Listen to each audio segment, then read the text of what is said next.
Something that I love are products that every human in the world wants to consume. Everyone in the world consumes telecom. Everyone consumes mapping data. Those products often are the largest markets.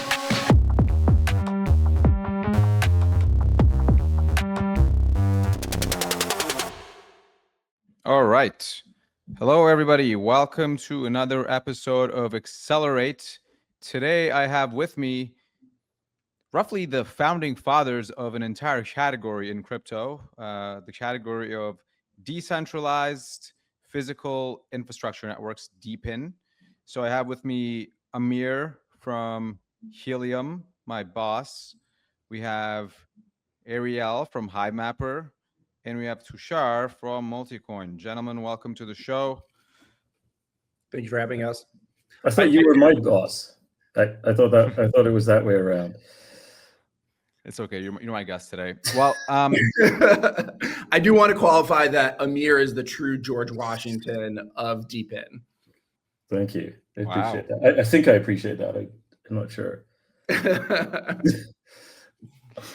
Well, so most people from my audience specifically will be familiar with what you guys all do. However, there will be new folks and hopefully years to come on such a timeless podcast.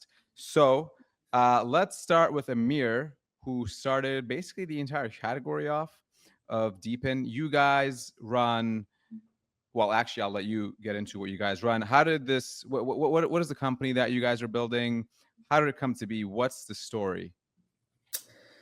I'm the founder of Helium. We are the world's largest decentralized wireless network. The story dates back pretty far, like really far now that I think about it, like 12 years far. Really the desire to build people-owned, people-operated networks, offer connectivity, services, products that you really can't do in a centralized way, mostly because of economics. We started with the idea a very long time ago. Wasn't really until probably 2017 or 2018 that we started to take the crypto aspect seriously. Honestly, after we read the Filecoin white paper was kind of the time that we thought that crypto might actually be useful for building applications like this. I would say Helium, on the one hand, has been wildly successful.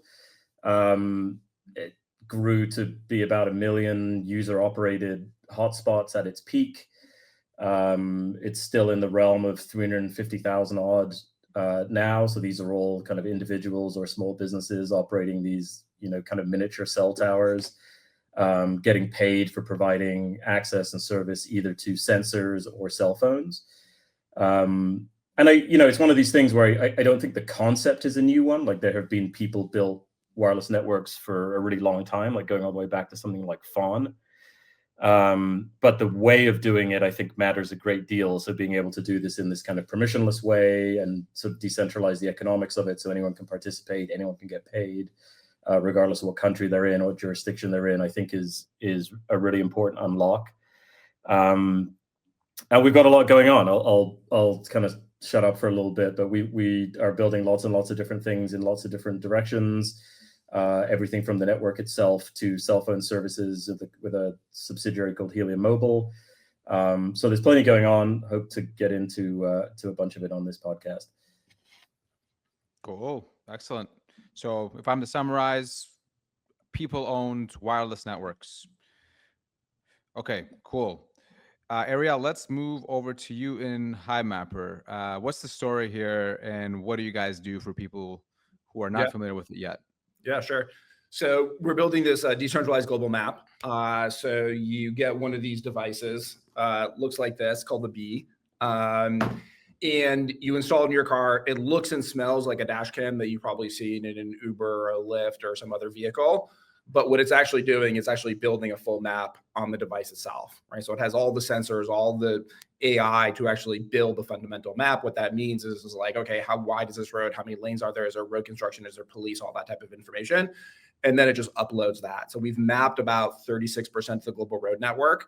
The thing with mapping is the world is constantly changing. So you want to be constantly refreshing, right? And so really, how do we tap into all those people who are just driving around as part of their job, whether they be Uber drivers or Lyft drivers or truck drivers or delivery drivers, and have them install one of these, and then they can participate and grow in building this map. And the other side, we have customers from Volkswagen to Here Technologies to TomTom to NBC to Lyft actually consumes the data as well. And so, similar to, well, I will say Amir kind of got his inspiration from Filecoin. We got our inspiration from Helium, right? So this was like 2019. We had built kind of our very first device, and we deployed it to a couple of different locations around the world. So like the Philippines, Brazil, Lagos, Nigeria, and LA. And the people outside the US started to be asked, and we were just paying people in cash, right? Paying people PayPal, whatever. And people start to ask us to be paid in crypto. And we're like, okay, that's interesting. And so then I started going down the rabbit hole. And then I learned about Helium, and then kind of the rest is history since then. So, a lot's happened since we launched, and kind of that, what we thought would be interesting to kind of update the entire community as a whole, people who care about this category, as kind of what we've seen has happened and kind of where we are at the moment. But I'll pause for now. Cool. All right. And wow, you guys have Volkswagen as a client, and even Lyft uses it. So one might say that Volkswagen is an L2 on Solana with definitions. Anyway, all right. Tushar, let me move it over to you. You guys obviously are, you were in Filecoin, which it seems inspired Amir, and then Helium. And then it seems Ariel was inspired by Helium. So you guys basically helped pioneer the entire category in some sense. And you've also done, I believe, 00. And so you're very active in the category. What got you guys first interested in the category? What's the story of what you first saw when it wasn't really even a category? It was just a concept. Yeah, I would say the first thing that got us really excited was Helium. And I still remember it was 2019, and I met Amir, and he had been building this IoT network, but couldn't get the network deployed because no one cared enough to install the hotspots. There was no upside to them. And he had this dream of, if we had an IoT network available everywhere, we could enable so many extremely valuable use cases. The lowest hanging fruit was, a low battery pet tracker, or other types of devices like that. And that really resonated with me, because the main reason that I co-founded Multicoin and started getting involved in this whole industry was I saw that blockchains were the new method of capital formation. And I saw it as the next evolution of LLCs or C corporations. When those types of corporate entities were invented in Western Europe in the late 1500s, they were a novel concept, because before that, all business was done kind of on a personal level, right? There's no concept of limited liability. There was no concept of share ownership or liquidity or any of that stuff. And alongside the printing press, you saw the evolution of this new business organization model called the corporation. And to me, we are living through a similar evolution now with the internet, and blockchains are the internet native version of a corporation. And what do corporations do? They aggregate capital. They then use that to produce a product that people like, and then they sell that product. And both of the other guests on here, Amir and Ariel today, have significant customers for their product. I believe Helium has announced multiple large wireless telecom companies as using the Helium network. Ariel just talked about some of his large customers at Hivemapper as well. So it fits the vision of the internet native version of a corporation. Cool. All right. So in some sense, they are the purest, or maybe the most natural implementation of the concept of a DAO, right? It's a bunch of decentralized folks, or a group of people in a decentralized way, autonomously organizing. Okay, cool. Well, it's interesting because especially before crypto really took off, I would say in the past 2 years, where things like Polymarket started to dominate, these two companies would be the first example, and I mean still are, that I give for like what can you actually do with crypto that's useful in the real world, that's not a complete circular rotation game of money. And it was always these two examples. So like we can take this a few different ways, but currently what I'm interested in is you guys were quite early, relatively speaking, in this industry, but also especially in this category. How have you guys fared? Like, what is the current state today, right? Like, are you seeing a lot of adoption with the new administration? What are like some of the big challenges that you guys are uncovering today? Yeah, I mean, I can take some of this one. I mean, certainly regulatory has been an enormous challenge for Helium over the years. I think Tushar probably feels the pain on this one as much as anyone at Helium does. And some of it just comes with being early. Like I remember when we first started talking about Helium as a crypto play in probably like 18. Most securities lawyers were like, yeah, it's fine. We'll just help you structure it in a way that makes you comply with securities laws. And then a bunch of people went and did a bunch of stuff and launched ICOs, and lots of stuff happened. And then it kind of flipped violently back the other way, where the administrations, I mean, and rightly so in some cases, where like people are losing billions or tens of billions of dollars on these ICOs. And you guys have all seen that like drawing of a horse, thing with the white paper, where like one half of it is like this beautifully illustrated horse, and the other side is like the stick figure thing. Like that was the meme of like you're buying into the beautifully drawn horse, and you get the stick figure on the other side. And people like legitimately lost, tens of billions of dollars in that. And so I don't really blame the administrations for, flipping violently back the other way. But what it did do was make it very, very difficult for companies like us to figure out what we were supposed to do in order for things to be good, right? And that's everything from like tokenomic design, like are you supposed to have a pre-mine or not have a pre-mine? And, like there was all sorts of stuff that we were basically just guessing at that in hindsight, we guessed wrong on a lot of the stuff. But recently, things, I think from a regulatory point of view, have certainly improved, or I should say loosened up is probably maybe the better way of describing it. Ariel and I and a few others in the DePIN space spent quite a lot of time working with Congress on DePIN legislation. And I think 00 kind of took that further. So 00 is another kind of DePIN-esque. Is it a DePIN? I think it's a DePIN. Like a sort of fiber-based DePIN. They took it to sort of the ultimate stage, where they sort of took, I think, what we had started on and ultimately got a no action letter from the SEC.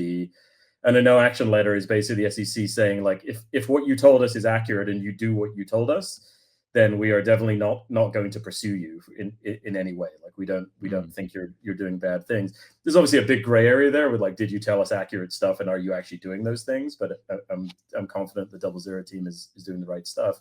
But that's a huge, development. Like the SEC hadn't issued a no action letter of any kind, like within crypto or not, for a very, very long time. And so for one of their first kind of actions as the new SEC to sort of do that, I think is awesome. It like helps give everyone clarity, like not just us, but anyone new coming into the space. And honestly, when we started doing this in 18, the SEC was quite willing to chat with us. We would have lots of conversations and we go back and forth, and just, you didn't necessarily get definitive answers, but you at least had a conversation. During the Biden administration, the SEC just didn't want to talk to you. They just wanted to sue you. And I don't think that was productive, because it kind of created this gap where, we were trying to do the right thing, but no one knew what the right thing was. So super happy to see how that's developed. I hope that the upshot or like the outcome of it all is that you just see more good DePINs being formed because they understand the playing field, they understand the rules, and they're able to now execute on what they really want to execute on without fear of being sued or legislated against. So I think that's incredibly bullish and very excited to see that happen. I will say that the crypto market didn't seem to care very much. That kind of came and went to some degree. I don't think anyone outside of like DePIN founders really sort of felt how important that was. But I hope that the market will over time like understand why that was such a big deal. Yeah, just to add to that very, very quickly, in the previous administration, I think it would be like a suicide mission to go to DC and talk to, members of Congress and senators and whatever, right? Now in this new administration, I think I've been to DC just in the last month multiple times, and I've had an opportunity to talk to both, senators and members of Congress on both parties, right? And I think they're like, where have you guys been, right? Because they're like, this is actually an interesting, relevant use case that we can see the tangible benefits for our own communities, right? And so I think that's resonating with them. The 000 thing I think was huge for the industry as a whole. And now the next big milestone for us is that market structure bill. What is the market structure bill? Tushar, you could probably speak to this better than I can.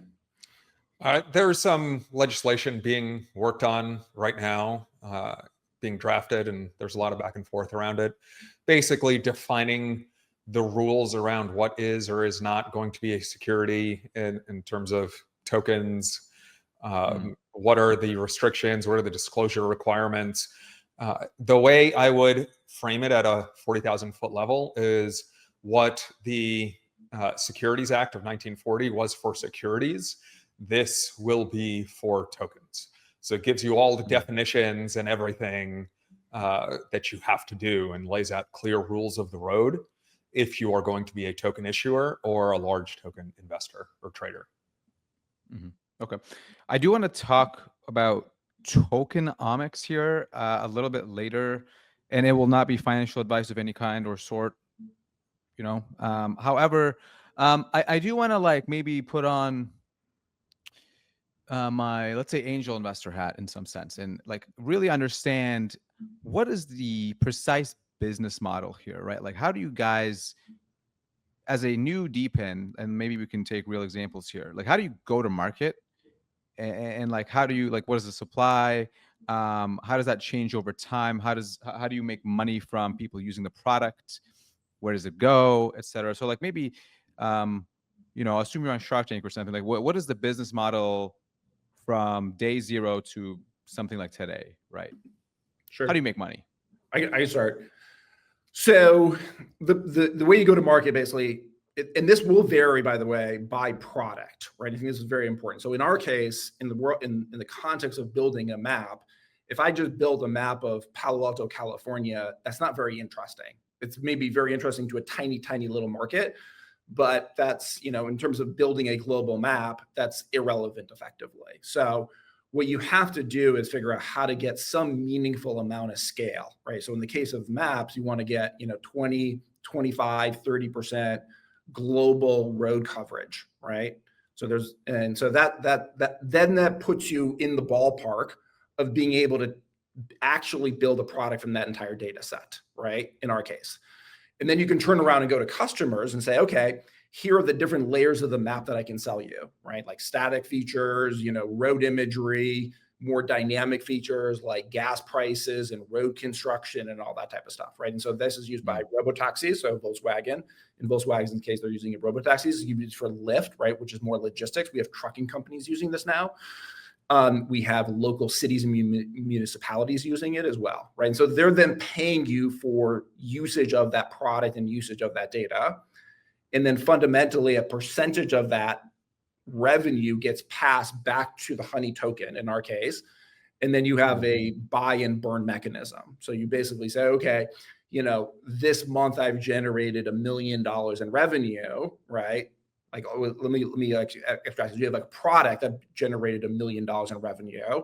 In order to serve the customer with that revenue, with that product, I had to go license data from the Hivemapper network, right? And so it's usually around 30 to 35% in our case of the $1 million then needs to go buy and burn honey tokens to compensate all the people who helped build that map, right? So that's fundamentally at a high level how it works, right? The critical part is that in the early days, it all looks like just supply, right? So the market starts to generate this narrative that like, oh, it's all supply, which is kind of true in the early days, right? Like fundamentally, you have to reach escape velocity in order to then actually have a product, right? So in our case, like we're saying 20, 25, 30% global road network coverage, you can now show up at a customer and be like, okay, they're like, this is really interesting, right? And then, but what happens over time, and this is a little bit harder to see, is then you go out and you're building customers, right? You start off with maybe a customer that's spending $5,000, and then they're like, okay, I'm going to increase it to 25,000, and then I'm going to increase it to like $500,000, and then now I'm going to do a multi-year, multi-million-dollar deal, right?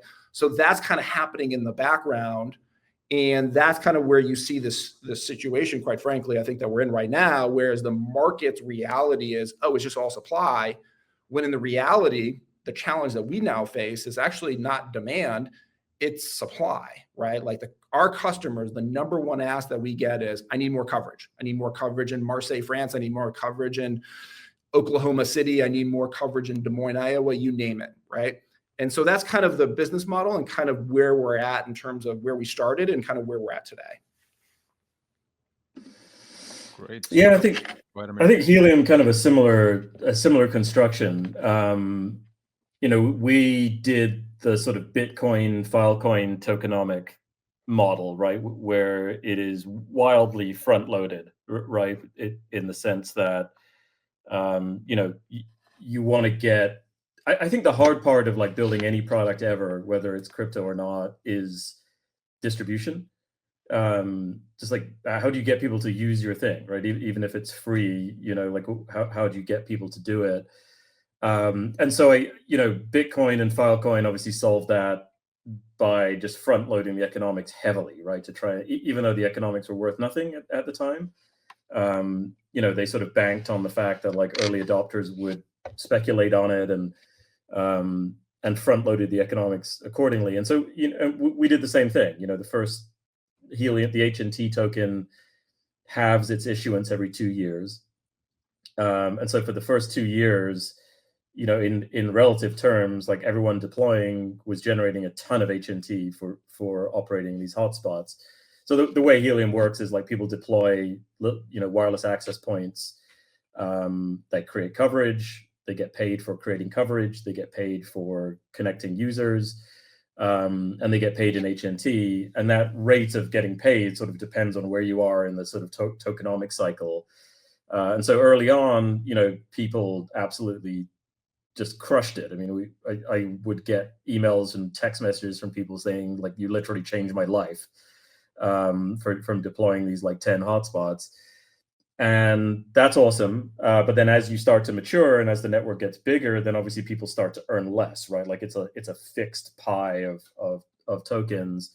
And I think, one of the hard parts is matching supply and demand to some extent, right? Like you are trying to generate a lot of supply at the start because otherwise your network's not very useful if there's no network coverage. But somewhere in there, you have to also start ramping demand, right? Otherwise, the network is just sort of sitting in this very speculative state, hoping that the market carries it. And quite frankly, that worked fine for Helium for a while.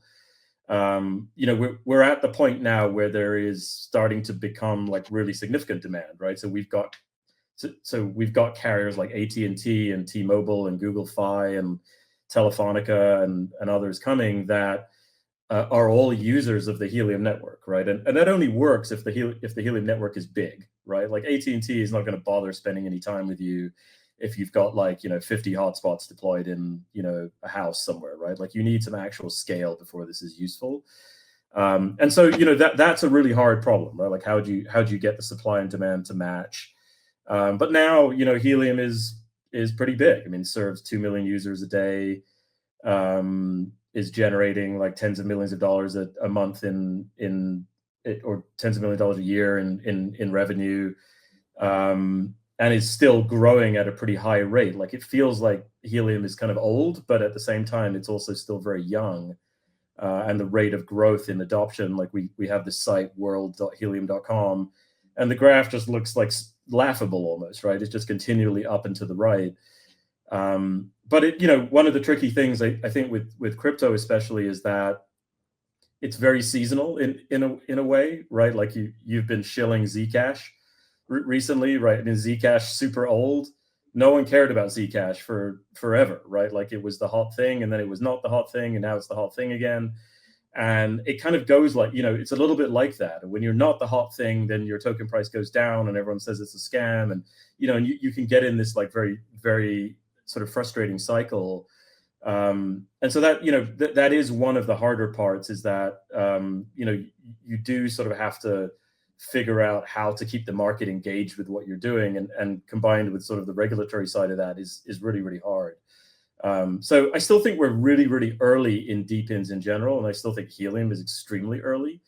But now we're starting to like actually see that this phase of DePINs is different from the earliest ones, where there is like real demand and real customers and real users, right? Like there are big, the number of users are substantial and growing at a high rate.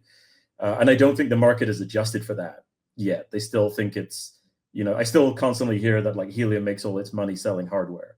It's like, we have lost so much money selling hardware.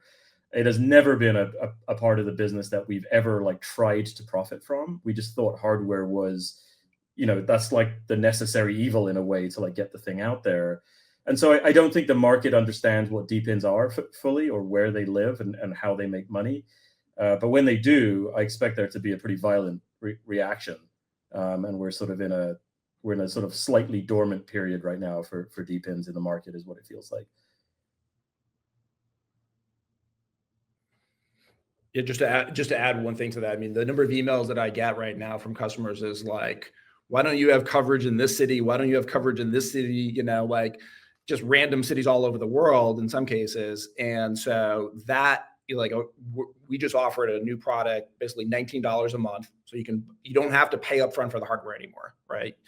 In our case, it used to be you buy the hardware for $500. Now what we said is, okay, you get the device and you get the LTE data plan. And we partnered with Helium to offer that for $19 a month, right? So what is that, like 2 or 3 beers in most places per month? So why do we offer that? We have to drive coverage, right? To be able to satisfy all these customers all over the world.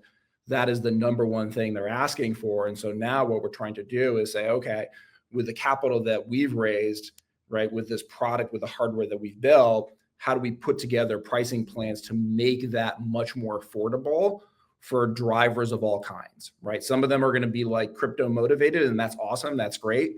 Now, more and more, what we're also seeing is commercial fleets, right? Commercial fleets. Hey, I have a pest control business. I want to deploy it. I have a traveling nurses company. I have a logistic company, right? And so now you're kind of seeing this meld of people who are both crypto motivated, which we love and they're awesome, and also just people who are like, hey, I got a business to run. You provide me some value utility from this B device. And then the honey token, in our case, is just icing on the cake. Cool. Tushar, it seemed like you were going to add something. Yeah, I just want to summarize at a high level, like why this is really hard. And the reason that it's really hard is that both these guys decided that they wanted to go build a two-sided marketplace business. And when you're trying to build one of those types of businesses, they're very defensible once you get them going. It's so hard to get it going because you have the chicken or egg problem. No one wants to buy the product until you can supply it, and no one wants to supply it until they know that the demand exists. And so what the DePIN business model enabled is initially you simulate demand with token demand. So you incentivize the suppliers to go deploy the hardware to do the work because they get some tokens which are worth money in the market, and that simulates the demand. However, now we are past that point. We're past that chasm, and here we are where there are real paying customers who are providing that demand.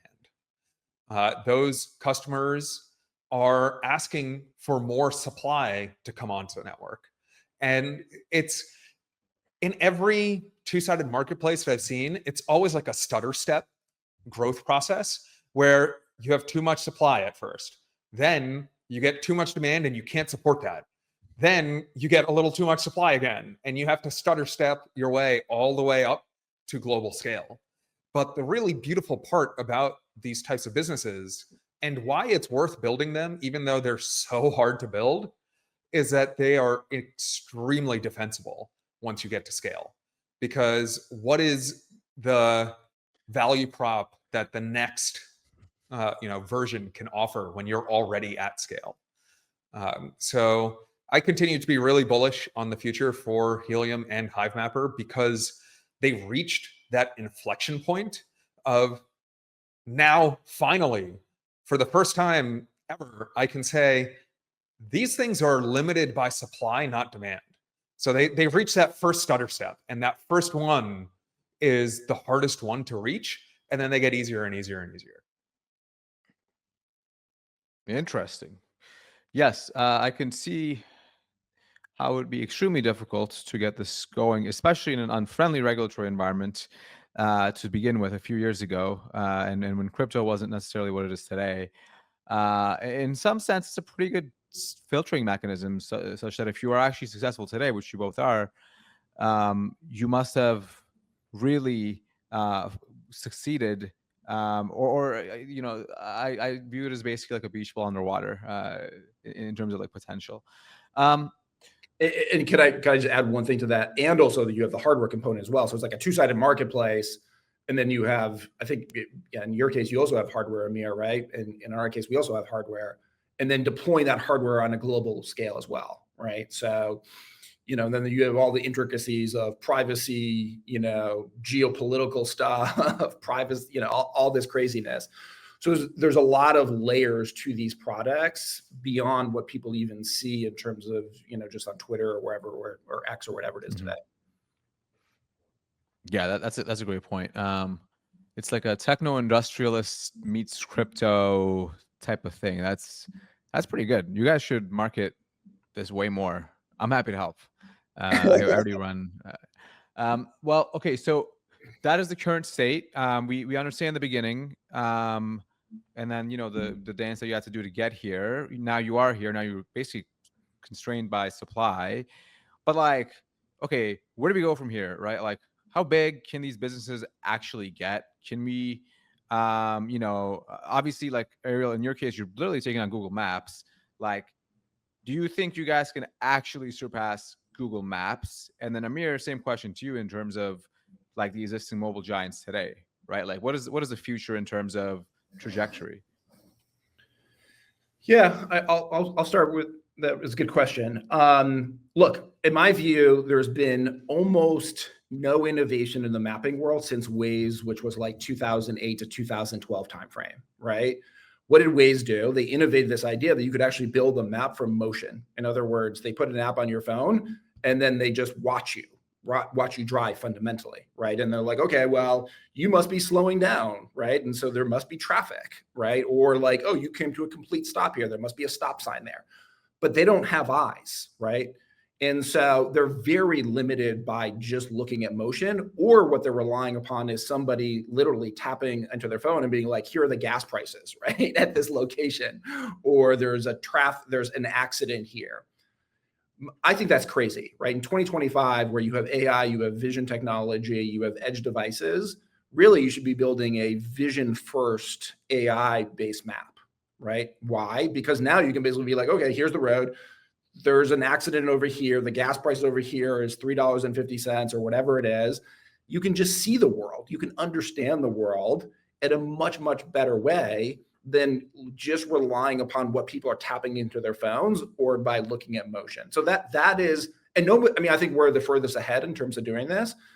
But when that gets fully unlocked, and I think you need hundreds of thousands, millions of these devices all over the world to really do that, then I think then you have the potential to then unseat Google Maps, right? As much as I love them and I have a lot of respect for what they built over the last couple of years, no one is doing that yet, right? And so that's the opportunity that sits before us, right? I think we've made, kind of like what Tushar was saying, is that we've unlocked part of this process. There's still more to go here, but that to us is the big vision, right? And I think that will happen, right? Like it will certainly happen where we will not be tapping into our phones reporting issues, 3, 4, 5 years from now. And we hope to be that solution to this on a global level. Yeah, I think, the TAM for Helium is just enormous, right? And the telecom industry is undergoing like a pretty massive shift right now, right? And I think you're primarily seeing it coming from Starlink is like the most obvious version, like is the most in-your-face version of like what's changing, which is that the whole industry up until now, like the tower industry, at least in the United States, has really been this almost like domain squatting game, right? Like who can buy, the most valuable land in the most valuable place, stick a tower there and get fiber to it and power and, redundancy and whatever, and then sell access to it to carriers, but basically, right? And that has been a lucrative business both for the carriers themselves, but also there's kind of a universe of enablers, like they call them tower companies, American Tower, Crown Castle, like there's a bunch of these guys. And that's kind of been the state of the art in how telecom networks get built. And I think Starlink and SpaceX have kind of taken such a radically different technological approach to that I think it threatens that business the most, right? Which is like, I don't need to put towers in a specific place anymore. I've got, 5,000 satellites connected by lasers or whatever it is spinning around. The interesting part for both of those is that, and I don't think people intuitively get this. Like when I first heard the number, I didn't believe it, but it's like 88% of cell phone traffic happens indoors, right? I think people have this imagination of like everyone's outside driving or whatever. But really it's people sitting and being indoors where all of this traffic happens, right? And I think that is also a relatively new phenomenon over the last like decade or so. And it's causing the whole industry to be like in some level of panic, right? Because they've spent hundreds of billions of dollars, like, universally, like building network coverage that is predominantly outdoors, right? And now all of a sudden, like all the consumption is indoors, and they're like, fuck, like how do I, there's only so much physics can do, right? Like if the tower is 1.5 miles away, if I'm sitting in the back corner of a Starbucks with a bunch of metal objects around me, like fridges, there's only so much physics magic that can be worked to like get a signal from the cell phone tower 1.5 miles away. And so what you've started to see is, companies investing in or carriers investing in technologies like DAS, which was the distributed antenna system, which is basically these like miniature cell towers that they would install in things like arenas. Works maybe okay in arena, but it was like super expensive to do these installations, like millions or tens of millions of dollars. And that doesn't work for like a Starbucks or a local restaurant or whatever. Like there's no, that economic just doesn't make any sense. And so what Helium has enabled people to do is create network coverage in those places for like $100, right? And that kind of changes everything, right? And that's sort of the magic, is a combination of the fact that like technology is advanced to this place where like we use this technology called Passpoint, for example. So when you're, for example, an AT&T subscriber, you walk into a Helium powered place, your SIM card authenticates with the Wi-Fi network and does all of that authentication and handoff. So it's not like when you're on a plane and you have to find the network and you have to choose it and then you've got to like pay and do, it's not like a portal-based network. It feels like you're on a cell network. So that's part of it. But I do think the crypto part is super, super important, which is that it's allowed random people to like do this without ever having to interact with us, right? Like part of like the evolution of of what Helium has become is that you don't even need to buy hardware from us or an approved vendor anymore. You just need a Passpoint enabled access point, and you can now configure it to work with Helium, right? So it's like completely hands off. You never have to talk to us or see us or speak to us or be approved by it. Like, it doesn't work like that, right? And that's the super powerful part that I think that crypto enables in particular, is that, you, Mert, even though we don't offer it in Dubai yet, but if we did, you would be able to just go do that, and not ever have to interact with us. Now all of a sudden the business has better cell phone service, and the business owner might start to get paid a bunch of money serving all the traffic that they're serving. I mean, there are hotspots generating thousands of dollars a month on the Helium network, just because they're in places where there's so much traffic and carriers want to pay them for that traffic, right? And so that's the magic.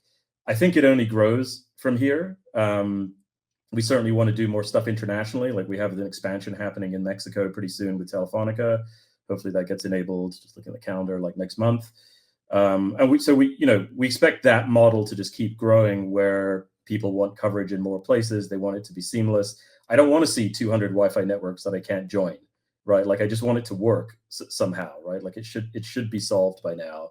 And I think Helium is a good solution to exactly that problem. It's like, connectivity should be everywhere. It should be extremely cheap, and it doesn't need to be enabled by multi-billion-dollar corporations. That's not the only way. I'll add something really brief here, because I think the question was around the market size They can get for these. And I would say something that I love are products that every human in the world wants to consume. Everyone in the world consumes telecom. Everyone wants to be connected. Everyone consumes mapping data. They all want to know, what is the most efficient way to get from point A to point B. So there are a few products actually that everyone in the world consumes. And those products often are the largest markets.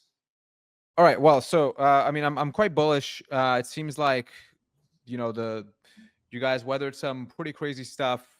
You're now in a place where you're in growth mode, but you're constrained by supply, and which is a very good sign for having PMF and future potential. And then I really like Tushar's point there around future market size being well, everybody needs these things, right? These are not negotiable things. And by the way, if you combine that with the defensibility aspect that he mentioned earlier, that starts to look pretty interesting. Which begs the question: it's there's all these things going on, and I think DePIN is probably the most interesting part of crypto to me. However, it doesn't seem like the market has necessarily picked up on that fact, right? And Trump just keeps tweeting a bunch of random shit. Everything keeps going down. Is DePIN affected in the same way? What are obviously not to talk about token price directly, but what do you guys think of the market and then the mismatch that you're seeing? I mean, it's painful. I don't know what else to really say about it. It's I kind of mentioned, I do think it's cyclic, right? You never know exactly what part of the cycle you're in, if any. And I think certainly the novelty idea of DePIN no longer exists, right? Especially when Helium launched, I think it was kind of the first example of that idea, buy a box, that is sort of like a consumer electronic device and earn tokens for doing something useful. Is anybody else hearing that? No. I think, Amir, your mic might be running out of battery, potentially. I don't think so. All right. Well, skip me. Ariel can take that one. Okay. Yeah, I mean, look, it's very frustrating, right? You're executing, you're adding customers, you're expanding the product, you're making the product better, and the token price is, way down, right? I mean, probably the best way to say this is I think it was about a year ago, actually to this date, I don't remember exactly what our token price was, but it was 10 cents or 12 cents. I forgot the number. It's a lot lower now. And if I look at the business, just okay, what are our cost to map? How many customers do we have? How much our customers are spending, all that type of stuff. We were not worthy of the token price at 12 cents back then, right? I mean, just like full stop, right? Like we were not, but now on the reverse side, like now where the B launched, we're getting it out there. It's deployed to, tens of thousands of devices. There's our drivers. Our cost to actually build the map is way, way down. We have customers coming back for more and more and more and adding new customers like Volkswagen, like Lyft, et cetera. And the token price isn't reacting. Obviously, that's frustrating for me. That's probably frustrating for a lot of other folks as well, right? And so I think we just got to like be honest and real about that. There are things that we're working on to try to change that dynamic, but fundamentally that's where we're at, and you just got to play the game on the field, right? I think Amir was kind of alluding to this, is like crypto in general is very seasonal, right? And so you never know exactly when that season is going to hit, right? And so you just got to continue to turn until that season ultimately hits. And then people kind of wake up and they're like, oh, yeah, I have to update my mental model. This is not a like demand constrained marketplace. This is actually a supply constrained marketplace. And so I think that's where we're kind of at. And that's the frustration that I obviously feel. And I think Amir feels, and I think a lot of other folks feel in the community. Yeah, I have a few things to add here. As you might have guessed, I've thought a lot about the nature of crypto market prices and how these prices are set, and thinking about how do investors value this stuff. And man, call me a boomer or some old school person, but I think at the end of the day, revenues really matter. I think you should build a business that sells a product that people are willing to pay money for. And I think that people are very focused on short-term market mechanics when there's actually a really famous saying. I think this is from Ben Graham, who was Warren Buffett's mentor. In the short run, the market is a voting machine. In the long run, it's a weighing machine. And everyone kind of focuses on the voting machine part of it. Where's the price today? And a lot of crypto token prices are very much driven by sentiment. They're driven by what's getting attention right now. They're not necessarily driven by fundamentals. However, as the market matures, as you see things like regulatory clarity that allow more serious institutional investors to come into the space, as you see this industry become more normalized and just another part of global capital markets, the same thing that investors globally have been looking for is what they're going to look for out of crypto, which is real businesses that generate cash flow. It's really that simple. And when I look at DePIN as a sector, I see something that is out of favor. It's pretty contrarian, right? A lot of people know what it is, but it's pretty contrarian still, because they have this conception of, oh, there's no demand. It's just, it's a ton of supply and there's no demand. And they haven't yet had the catalyst that forces them to re-underwrite their views. It's so easy to just stick to your views. You make up your mind and then you just like don't change it until something happens that causes you to change it. And I think that there's going to be one of those catalysts. I don't know what it is. I don't know exactly when it's going to happen. These things are really hard to predict with any sort of precision. But when it does happen and it forces people to re-underwrite this sector, and they see that it has crossed the chasm and now has real demand and is in fact supply limited rather than demand limited, I think you see a re-rating of the entire sector. And one of the best things about DePIN as a business model is when you see the re-rating of the whole sector, what that's going to do is it's going to bring a bunch more supply to the network, because now it becomes way more lucrative to put up a hotspot or put up a dash cam. And then that makes the product even more attractive to those customers that already want to buy more. And so you can see a truly exponential growth rate on revenues when that re-rating happens, because the supply and the demand start going up alongside each other. And man, that is, that's going to be an exciting time. And I'm willing to be very patient. God knows, these two guys have been very patient already, but it might require a little more patience. Who knows? But when that re-rating does happen, it's going to be glorious. All right. Fantastic. Well, gentlemen, thank you so much for educating us and doing the work of building real businesses with revenues in crypto, and for being the two top examples that I refer to when talking about why is crypto actually useful and why does the ethos matter, people's networks of all kinds, competing against monopolies, etc. So thank you for that. Great work, and hope to have you guys on, and best of luck in the future. Thank you. Thanks for having us. Thank you, Mert. See ya.